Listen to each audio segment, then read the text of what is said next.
Yeah, the clean cut. The clean cut.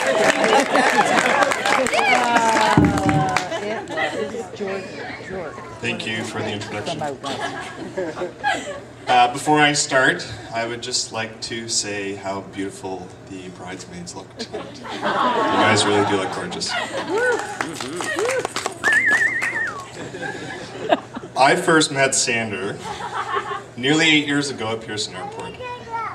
He had a guitar in hand, scruffy hair that was soon to become long hair, and looked as though he had just walked off a farmer's field in Shelburne, Ontario. I knew immediately that I needed to befriend this rural, rock-loving hippie. As chance would have it, I also met Emily that same day at Pearson Airport.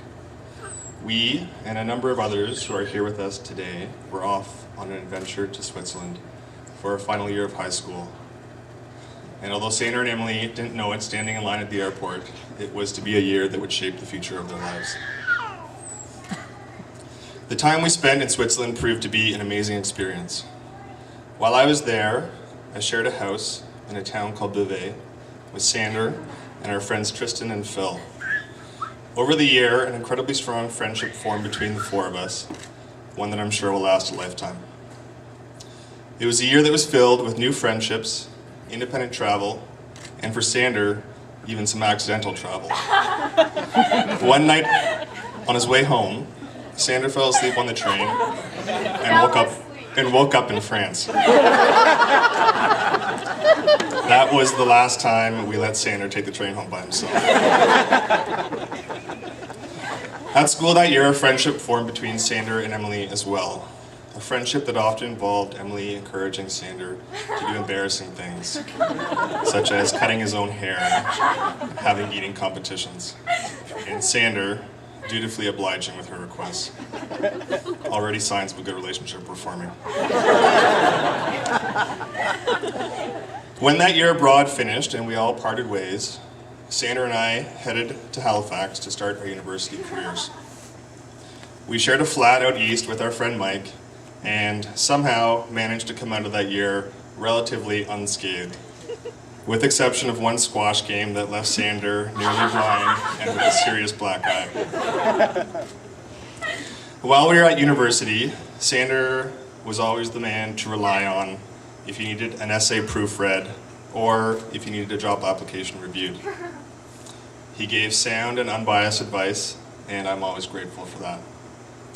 To date, I still call on Sander to review essays and applications. And in fact, if this weren't his wedding, I probably would have had him review this speech too. That's a good one. During his time out east, Sander kept up his friendship with Emily over the phone, calling her once a week and talking with her for 8 hours straight. I'm still unsure of what anyone could talk about for 8 hours straight. I would accuse Sander of secretly being in love with Emily, which he would play down, but I think the hundreds of dollars spent on long-distance phone bills say otherwise. Even then, you could sense that there was a special relationship between Sander and Emily.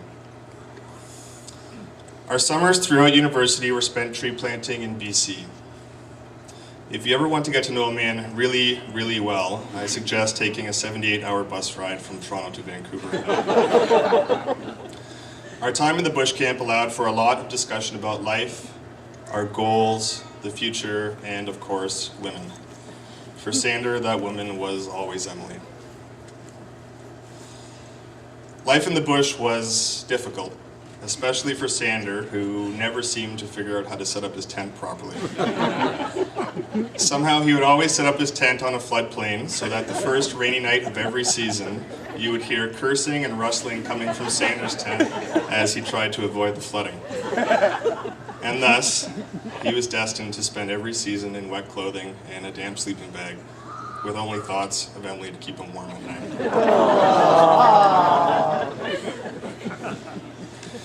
When they did finally start dating in second year university, there was a definite transformation in Sander for the better.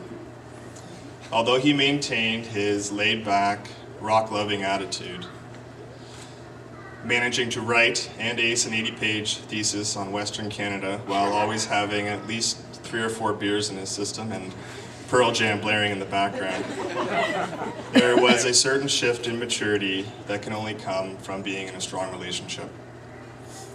When Sander decided that he was going to leave the homeland of Ontario and set up shop in Calgary, we all knew that it was a man who was following his heart. So here we are, 8 years down the road, and although Sander and Emily are no longer standing in line at Pearson waiting to embark on a European adventure, they have just embarked on another great adventure. So if you could raise a glass with me to toast the happy couple and wish them the best in their life together and all the adventures to come.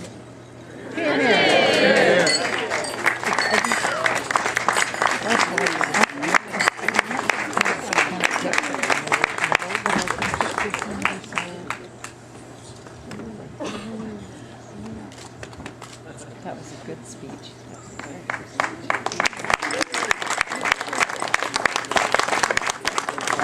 Now, just before we get on with the next speech,